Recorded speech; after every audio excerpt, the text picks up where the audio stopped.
l'Angola a connu 27 ans de guerre civile. Tout commence après l'indépendance du 11 novembre 1975 qui a mis fin à plus de 400 ans de colonisation portugaise. Le pays est nouvellement dirigé par Agostinho Neto et le Mouvement populaire de libération de l'Angola, MPLA, un mouvement communiste soutenu par l'URSS et Cuba. Le MPLA a deux rivaux. Le premier est l'Union nationale pour l'indépendance totale de l'Angola, UNITA, soutenue par les États-Unis, l'Afrique du Sud et d'autres puissances occidentales.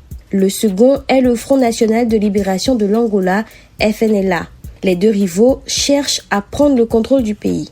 Les divisions ethniques ont joué un rôle crucial dans les tensions entre ces mouvements. Le MPLA et l'UNITA deviennent les deux principaux protagonistes du conflit.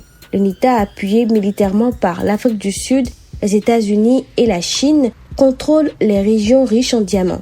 De son côté, le MPLA utilise les revenus du pétrole pour financer son effort de guerre. La guerre s'intensifie dans les années 1980, mais les négociations commencent à prendre forme vers la fin de la décennie. En 1988, un accord est conclu entre l'Angola, l'Afrique du Sud et Cuba via la résolution 435 de l'ONU. Cette résolution prévoyait la fin de l'implication cubaine en Angola. Ces accords prévoyaient également un cessez-le-feu, la démobilisation des forces armées des deux camps et la tenue d'élections démocratiques multiparties en 1992. Mais Jonas Savimbi, à la tête de l'UNITA, refuse les résultats des élections et relance la guerre. Ce n'est qu'en 2002, après la mort de Savimbi, tué par l'armée angolaise, que le conflit prend fin avec un nouvel accord de cessez-le-feu signé le 4 avril 2002.